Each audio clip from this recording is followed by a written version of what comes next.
From the campus of the University of Nebraska at Omaha, Consider This with Kathy Wyatt, a program of issues and information behind today's news.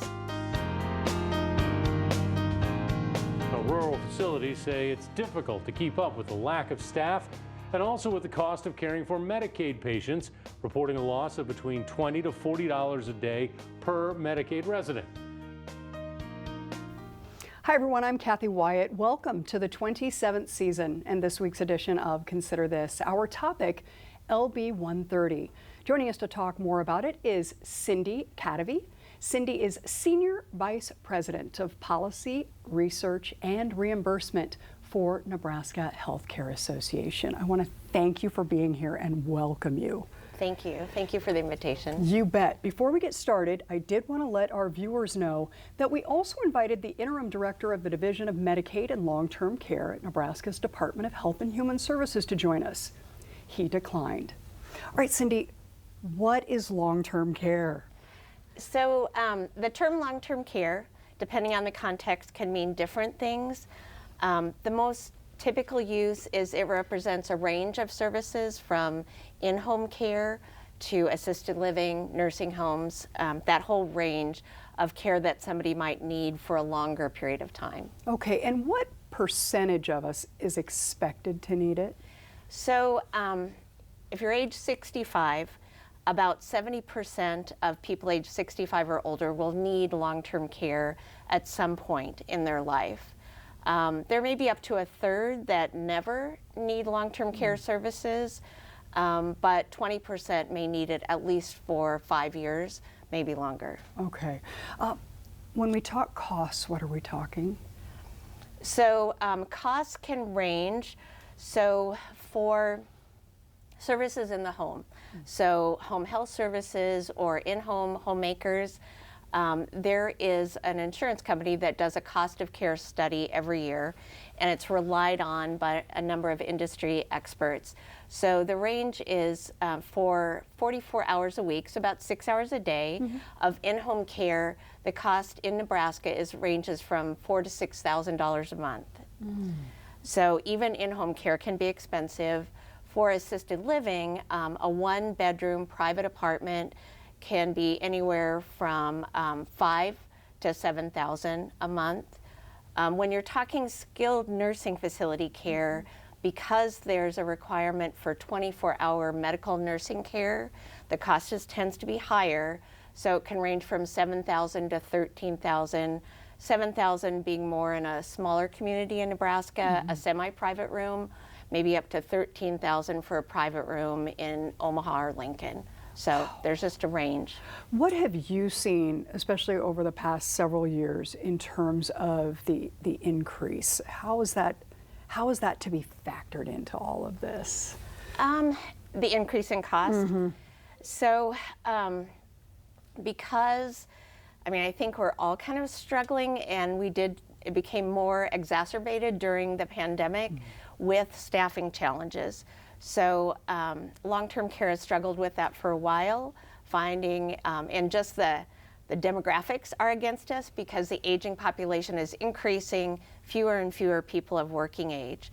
So trying to find enough staff, that's been a challenge that's driven costs. During the pandemic, costs went up. There are temporary staffing agencies that supplied staff during those challenging times, but the costs were double to triple what would normally be paid. So that's driven the cost because about 60% of a nursing home cost is direct care staff, nursing staff. So that's really what drives the cost. But then of course there's supplies.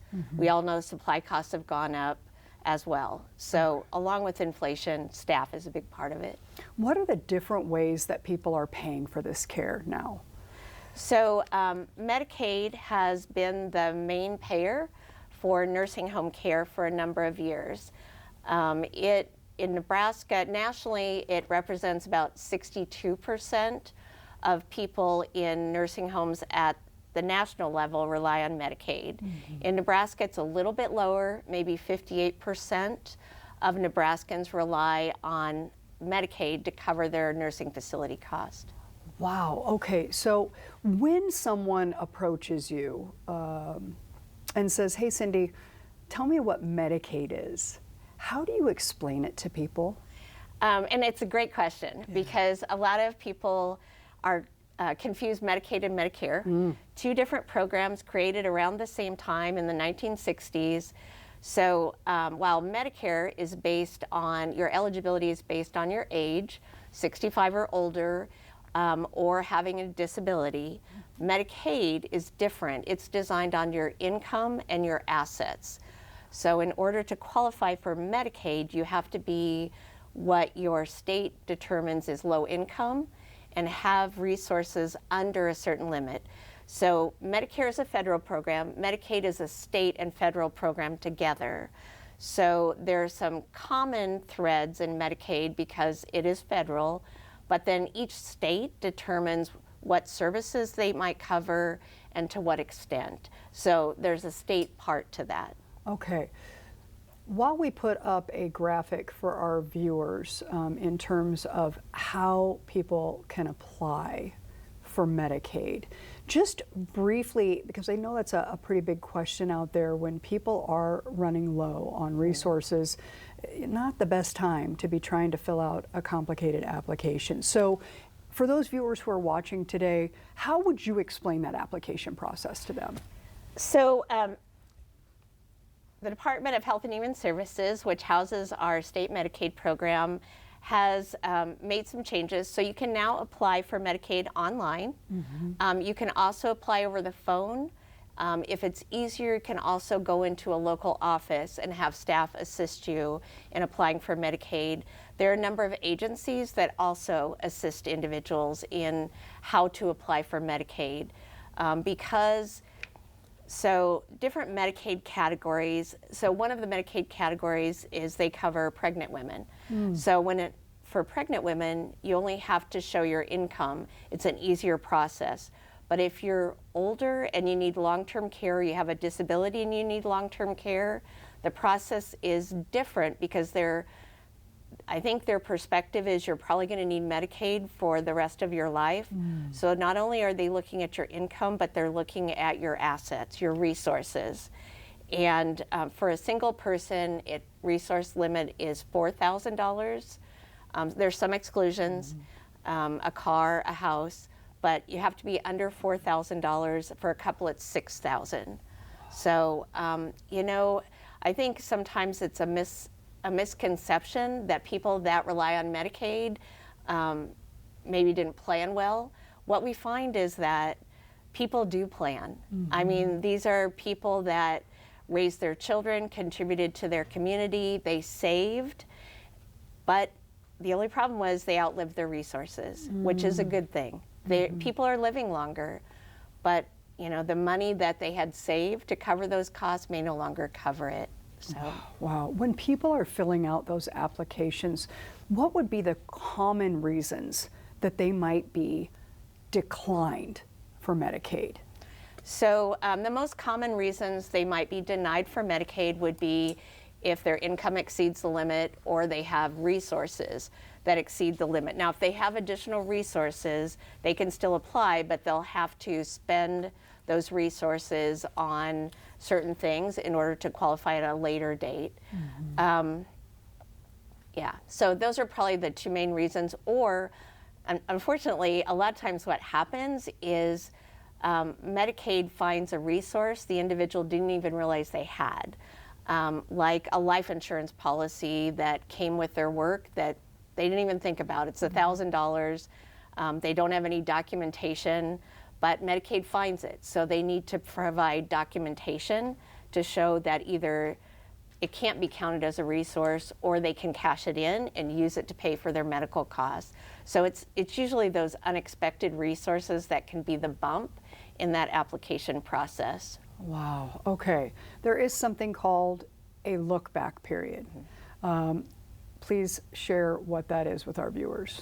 Okay, so a look-back period means that when someone applies for Medicaid, the state agency is going to look back 5 years, 60 months, to see were there any resources that were given away at less than fair market value. So they're going to look at that because what they're looking for is, did the individual give away resources that could be used to pay for their medical care before the state has to jump in and cover those costs? So for example, if I gave my children, well, if I had it, say I gave them $20,000, then they would say to the children, you know, to me, you either need to get that money back and spend it on your medical care, and then we'll cover you after that, or you're just not going to qualify, period. So then the follow-up would be, okay, so they gave their family member something, the family member can't give it back.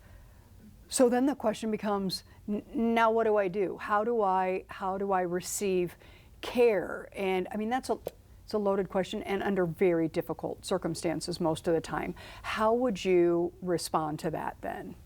So typically they would be, if they found a resource and it's something that I can't get back, so I can't get the money to pay for my care, I just won't qualify for Medicaid to cover my care until that I have expenses that would total that. Wow. Okay. So it just means a delay. I need to, I suppose, rely on family or friends or try to find somebody to help until I can qualify. Wow. Okay. And I think you mentioned this earlier, but if you could tell us again, what percentage of individuals in Nebraska is on Medicaid? So I think it's about 17%, 18%. A few years ago, the legislature approved what they called the Medicaid expansion population. So those are adults aged 19 to 64 that meet the income requirements. So they're considered low income. So the income level, I think, is 138% of the federal poverty level. So if they're under that, they can now qualify for Medicaid. That's been new for Nebraska. So that added, I think, about 75,000 additional adults to the Medicaid enrollment in Nebraska. But for 2023, the Medicaid enrollment was 345,000. So that's about 17–18%. Okay, important question here. If we think back to what you talked to us in terms of costs, right? Let's talk historically now. How have nursing homes been reimbursed for those individuals who are on Medicaid? So so like I said, it's about close to 60% of all Nebraskans rely on Medicaid to pay for their care. So Medicaid sets the rate that they pay for that care. Traditionally, Medicaid does not cover the cost of the care. In 2022, we identified almost a $50 gap between the average Medicaid payment and the average cost of care. So there was some additional funding that you mentioned that happened last year that helped close that gap a little, but legislature also did not approve any Medicaid provider rate increase for this current year. So when there's no increase in your rate, you're held stagnant. So when that happens, the Medicaid payment gets further and further behind the cost of care, which continues to go up, which we all know it does for all of us.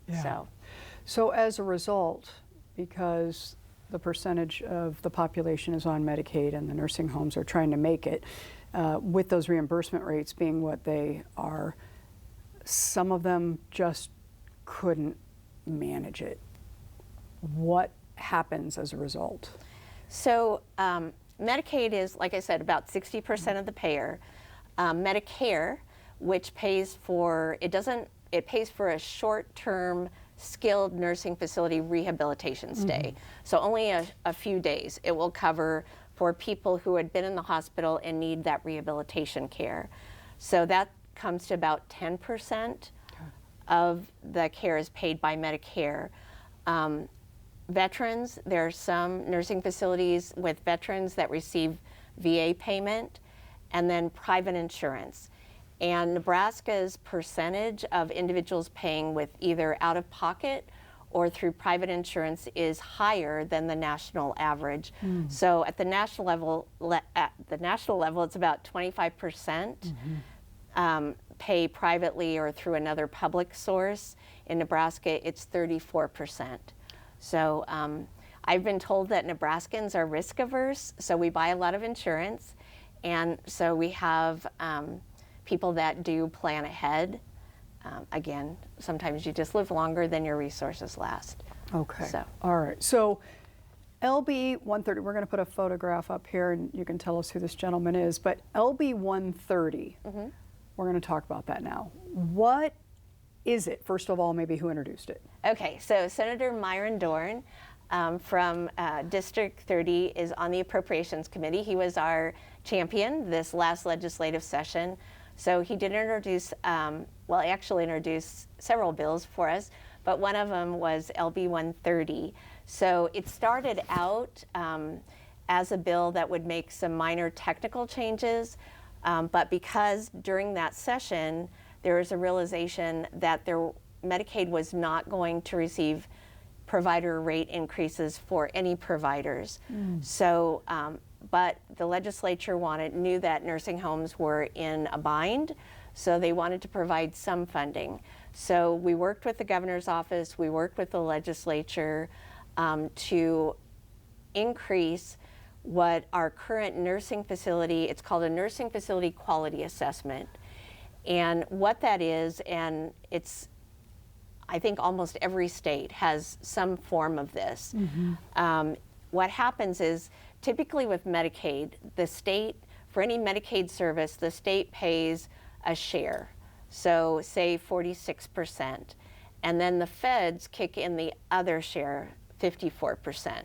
So that it's a federal state program. The federal government pays at least 50% of those costs. The state picks up the rest. And that percentage varies each year depending on per capita income. So the quality assessment, what that does is instead of the state paying the state share and the federal government paying the federal share, the provider pays the state share. So what this does, and we've actually had this assessment in place since 2011, this just increased the amount. So nursing homes pay the state so many dollars per day for everybody in their facility, and then the state pulls down the federal match, and then that combined provider money and federal money is used to increase the rates that are then paid to providers. So it's a lot like Medicaid, it's just the providers are paying the state share instead of the state. So well, I'm going to back up. This is kind of complicated. It and is. You It is. very clearly know your stuff here and are able to articulate it. What is your background, Cindy? Well, so before I came to work at Nebraska, I work at Nebraska Healthcare Association. So we represent more than 400 nursing homes and assisted living facilities across the state. So the majority of nonprofit and for-profit providers. Before I came to work there, and I've worked there about 11 years, I worked for 9 years with the Medicaid agency. So they actually recruited me to help with the reimbursement. So, and then before that, I worked as the Nebraska State Long-Term Care Ombudsman as an advocate for individuals living in nursing homes and assisted living, which I loved. So I got to visit a lot of our facilities across the state, meet residents, meet staff who are caring for them, and hear their stories, and yeah. So how did you get involved in this particular realm? You know, just accidental, always human service work. Yeah. So I worked in mental health, worked in domestic violence, so just, I don't know, I just ended up here, but I love it.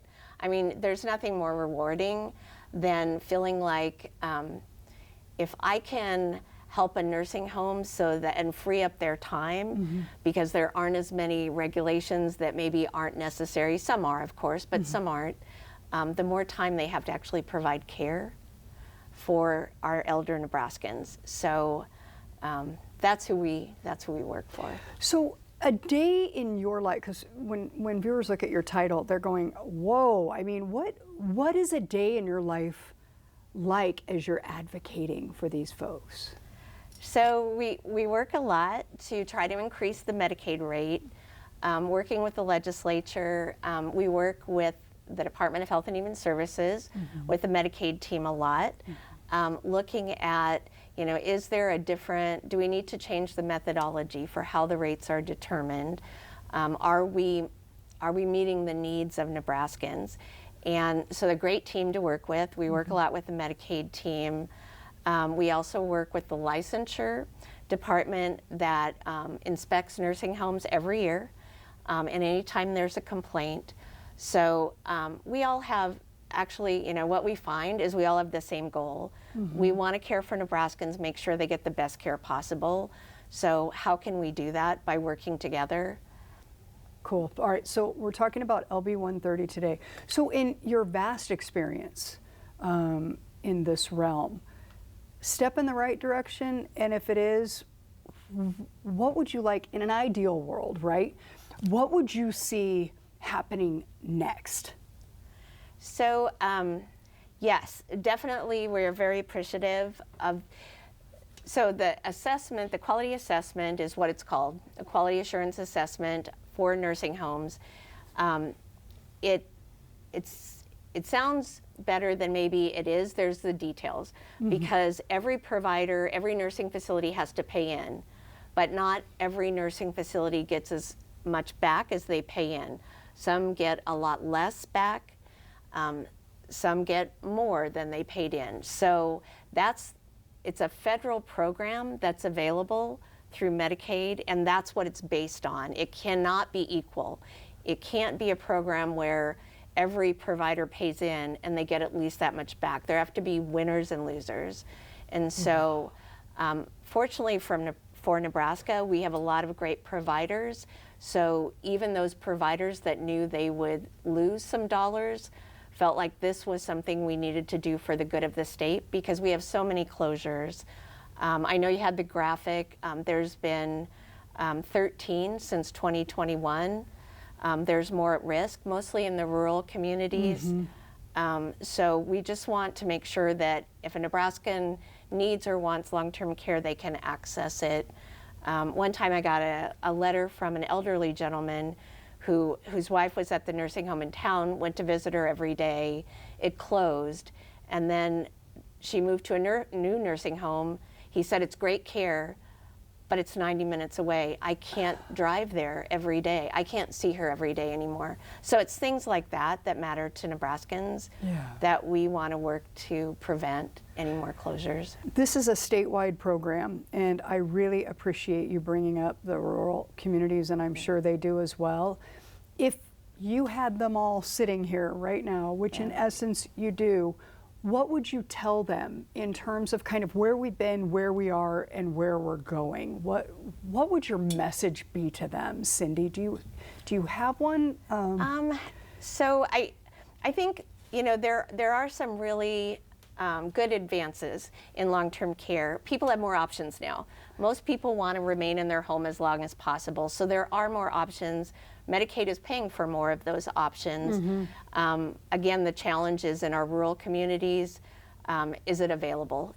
Is care in the home even available? So if you don't have a live-in caregiver, or the caregiver isn't able to take care of their loved one anymore. So that's, I think, a good thing. I think kind of driven by funding, there's a desire to be more creative in how can we meet the needs of communities. When you have a small community and the nursing home is the only health care provider for miles, they kind of become that de facto healthcare provider. My kid fell, I go up to the nursing home because I know there's a nurse there that can look at my child and say, do I need to take them to the hospital, or do you think they're okay? I mean, they kind of become this healthcare hub for the community. So is there a way to capitalize on that and provide health care to people in a community? Some of the times the regulations get in the way of doing what makes sense. So, but there is an emphasis on being more innovative and creative in how we provide that care. All right, we have just a few minutes left. What would you tell people when they're planning for retirement, but then planning for long-term care? Any Any tips, Cindy? Yeah, I just, as much as possible, plan ahead. The department did come out with a couple of toolkits. We worked with the department, actually, that gives people a checklist of these are the documents you're going to need. If you think you have a loved one that's going to go into long-term care and may need to apply for Medicaid, get them together ahead of time. Because typically what you find is it's a medical crisis and then everybody's scrambling. Right. So. Right. Yeah, so that's been helpful. Okay, and your advice, because it's tough to be in that world, your advice especially to the leadership all the way to all their cohorts working in those nursing homes. We've got about a minute left. What would you say to those folks? I would say that we hear you and we appreciate the care you provide for Nebraskans, especially during the pandemic. It was kind of heartbreaking sometimes to hear from those working in long-term care who are only trying to do the best for the people they cared for and maybe didn't feel that appreciation. They are good people. When you talk to them, they go into long-term care for the right reason. Maybe they love their grandparents and so they want to give back. So I just feel like as a community we need to show our appreciation to those working in long-term care. It's a challenging profession but very rewarding, and that's what we hear. Thank you. Talking with Cindy Kadavy today about LB 130.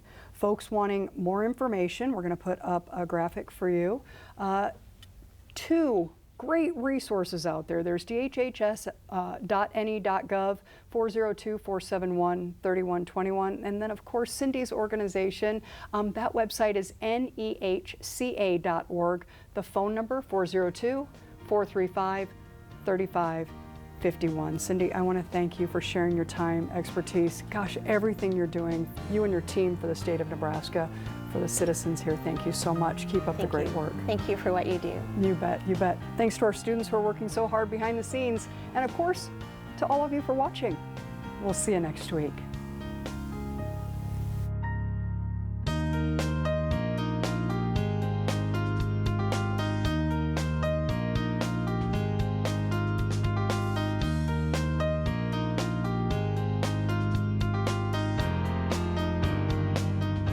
Consider This is an issues and information program produced by UNO Television in the School of Communication. More information and program archives can be found at nebraskapublicmedia.org/considerthis. If you'd like to share your comments about this program, call the UNO School of Communication at 402-554-2600 during regular business hours. Or send an email to cwyatt@unomaha.edu.